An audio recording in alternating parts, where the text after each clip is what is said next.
If you think your freedom isn't really in danger of being lost forever, then you need to listen to the people who thought the same thing. You're about to see a video every American gun owner must see, and see now.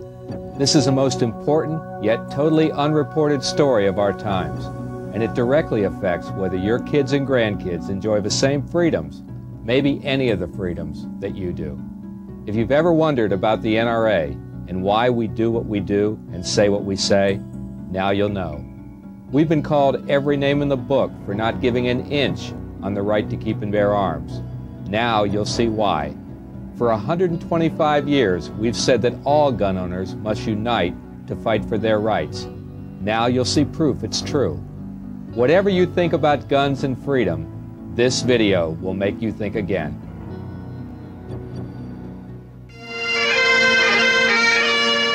I never thought that it would come to this. No, I didn't. Hey, we've had enough. Our way of life is threatened. And things these days are getting so out of hand because the governments are telling us what we can and what we can't do. Leave us to choose our own rights. I'm worried that I might not be able to go shooting with my dad. Our livelihood, our way of life, employment, we're finished. It's as serious as that. This is what a disarmed country looks like. This is how little is left once free men and women surrendered their right to own a firearm. The silence was deafening, marching like a defeated people, thousands of shooters and sportsmen, grabbing at one last chance to resist, fighting for a freedom they had already lost.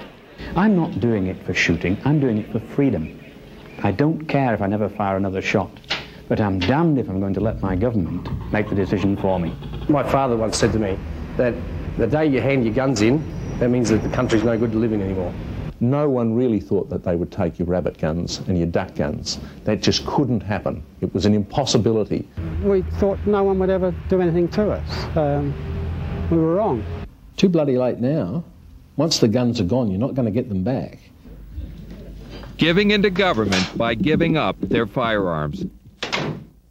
Gun owners were shamed into silence while politicians and the anti-gun forces moved swiftly, turning two tragic shootings into legislative opportunities. It becomes quite clear that if you want a safer society with lower gun violence, then you've got to reduce your gun ownership.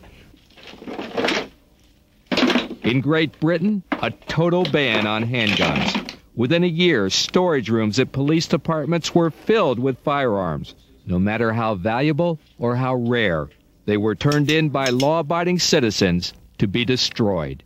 The main thing that's been destroyed in the UK is democracy. We've had a vociferous minority hoodwink the media and the public into believing what they've done is right. We've basically accepted that our government possibly have a point to make. And I think that we should have told them very clearly that they do not. There's the old saying, if the good men stay silent, only the evil is heard. And the good men, we sat at home, all 60,000 of us, and we were silent. A very bad mistake. In Australia, it took just 2 weeks for an outright ban on all semi-automatic firearms and pump-action shotguns to become law. We're supposed to be in a democratic country here in Australia, but I'm starting to wonder about that now. How dare the government take away my gun? How dare they do that, because I haven't done anything wrong. On May the 9th, I was allowed to own firearms. On May the 10th, I was a criminal if I didn't hand them in. And what did I do? Just because I happen to be a firearms owner, I happen to be some sort of potential murderer or some sort of monster. And that's just not the case. It's the feeling of being a second-rate citizen. It's the feeling of being a Jew in Nazi Germany. That's the same feeling.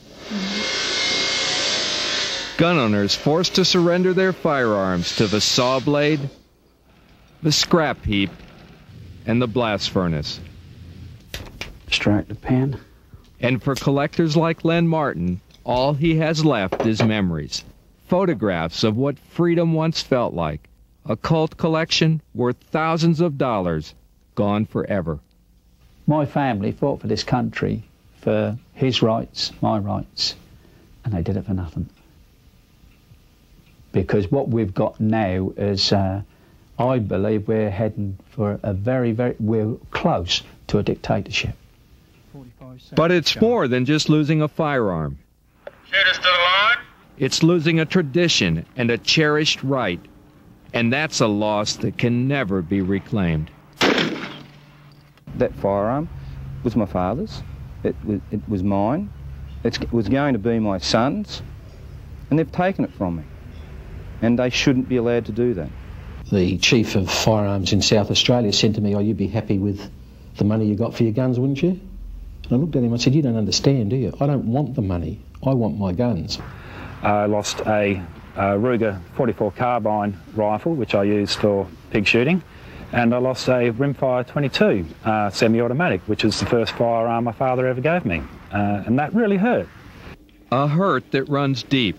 Olympic shooters feel abandoned by their own government. Although they still compete beneath the flag of Great Britain, they've been forced to leave their homeland and practice in another country. We purportedly live in a free country, but I can't live in my own country and do my own sport, which is an Olympic sport.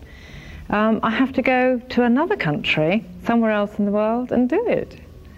So it flies in the face of British justice. It's, I think it's appalling. I'm horrified at my own country. But gunsmiths and gun shop owners haven't only been robbed of their sport and their rights, they've lost their livelihood altogether. One by one, they will have no choice but to close. It's a sad way to end 100 years of tradition, because one of the true icons of the sporting goods industry has been ruined by a government decision to just take away our firearms. They can just say from tomorrow, you're only allowed to have one shotgun per person. Or if it suited them, no shotguns per person. And that's a hell of a loss, and we have lost that. Silence which has led to submission and, even worse, division within the ranks. Now, gun owners in Australia and Great Britain will be the first to admit they only have themselves to blame. That's a very sad indictment, and our biggest enemy has been ourselves and apathy. We did not stand up with pride at all. One of the biggest mistakes people can make is disunity. That will draw you down every time, and you can bet that the media and the politicians will try and exploit that lack of unity. And that's just what happened. Not only did gun owners submit to the political pressure and the non-stop media spin, they gave in to public pressure as well, turning in not just the guns that were banned, but all of their guns, and giving up on their rights altogether. We find a lot of people that have been happy gun owners in the past are now giving up their licences and their sport and selling their firearms off. I've lost interest in the whole thing because of, the extra costs in keeping the guns and just the new regulations that have come in as well. It's all becoming too difficult. There's a lot less young people shooting now because it's just so difficult. A lot of older shooters are passing in the cars because they're sick of being treated very poorly by the government. So, I'm fairly worried that in a few years we won't be able to shoot at all. Sacrificing their rights for the politicians' false promise of a safer society. The thing that's really worrying is this gesture politics, the idea that you can ban one sort of gun or another and actually make the public safer. Of course, it's a nonsense. I understand that they are upset that they're losing their sport. I understand that. It is the price that has to be paid for living in a safer society. I don't think people believe that anyway, to be honest. Common sense dictates that no, they're not going to be any safer. The crime rate's not going to drop. The use of firearms by criminals will still be there, and they'll still obtain their firearms on the black market. And the black market is booming in Australia at the moment. I think the criminals are absolutely rejoicing at the fact that all legal guns are taken out of circulation. And if you don't believe it, just listen to what this street thug told us in London. It's a crock. It's making no difference whatsoever. I mean, the people in the street, they're going to get their guns anyway. No problem. Gun bans that won't make a difference, and gun owners struggling to stop the momentum against them. It's not a question of what next. We already know what's next. They're already screaming about more bans. It hasn't stopped. It could well be shotguns next, it could well be rifles next, it might be both. The end will be that they will probably ban all types of guns, all shotguns, which people enjoy, and then that'll be that. There'll be no sport of shooting whatsoever. gun owners who set themselves up for defeat. Oh yes, I mean, we sat at home waiting for the truth to be told. The truth is never told. They not only lost their will to fight, but were willing to surrender what they know is rightfully theirs. It's a lesson learned the hard way, and their message to gun owners in America is simple. It will happen to you if you let it. You cannot sit back in your small hometown believing that the Browning A5 in the cupboard will be there forever. Once registration comes in and takes place, the police will know where it is, and within 5, 10, 15 years, or when it's politically correct, they will come and get it. Don't let the American legislators put the short end of the wedge in, because once they find a way of doing it, and once it's successful, then they will do it time and time again. Stay strong. Don't budge 1 inch. As soon as they start to suggest a ban on one sort of gun or one type of gun, say no. Do everything you can to oppose it, because it's just the beginning of a broader ban. For God's sake, get behind the biggest organisation, make it as big as you can. Join the NRA. Keep the pressure on, because if you don't keep the pressure on, there are people out there whose entire life is devoted to taking your rights away. Get off your butts and wake up. Read the writing on the wall. Join up and be with the strength now. It's too late when your guns are gone. You should never give up. Never, ever give up.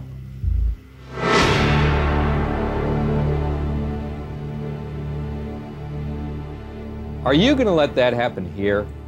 Are you going to look the other way while the Second Amendment goes up in flames? Are you going to do nothing and keep hoping that somebody else will do everything? Well, let me tell you something. No longer can 2 or 3 million NRA members do the job for 80 million American gun owners. People who believe in freedom can't be freeloaders anymore. The future holds nothing but a bigger fight and a stronger enemy. And there's no way we can win that fight without an NRA that's 4, 5, 6, 7 million members strong. That means you've got to do your part and do it now. First, show this tape to everyone you know. Your friends and fellow hunters and shooters, gun club members, anyone who will listen. You got to do what the media isn't doing and help spread the word about this fight. Second, if you're not an NRA member, join. If your membership has expired, renew it. If your membership is annual, make it a 3-year or 5-year or life membership. And most of all, if you know a freeloading gun owner, get them signed up and joined up now. Third, help us with the cost of fighting for freedom. Make a contribution to the cause. NRA is leading the crusade to bring the Second Amendment safely into the 21st century. To make that happen, we need to put this tape in the hands of as many people as possible, as quickly as possible. To copy and distribute 1 copy of this tape costs $1.25. For your contribution of $62.50, we can put this vital video into the hands of 50 American gun owners. For $31.25, you'll alert 25 Americans about this fight. Look, the facts are clear, and this video proves it. If it weren't for America, there would be no firearm freedom in the world. And if it weren't for the Second Amendment, there would be no firearm freedom in America. And if it weren't for the NRA, there would be no Second Amendment at all. Just look at what's happening around us. We've got bill after bill at city, state, and federal levels to ban, tax, license, register, and limit guns and gun owners everywhere. And that's got to stop. If you care, stand up with me and Charlton Heston and all proud, patriotic Americans. Call this number right now to join the NRA or renew your membership, and make a contribution of $62.50, $31.25, or whatever you can to help distribute this tape and build an NRA with the members and the muscle to win elections and preserve our freedoms. Don't let what happened to the rest of the world happen to you. Whatever you contribute, however many members you recruit, what's important is that you start doing something, that you make the decision to act now. Invite your friends to watch this tape now. Call and join now. Write that check now. Make a promise to yourself to do what you can, and then do it now. Thank you.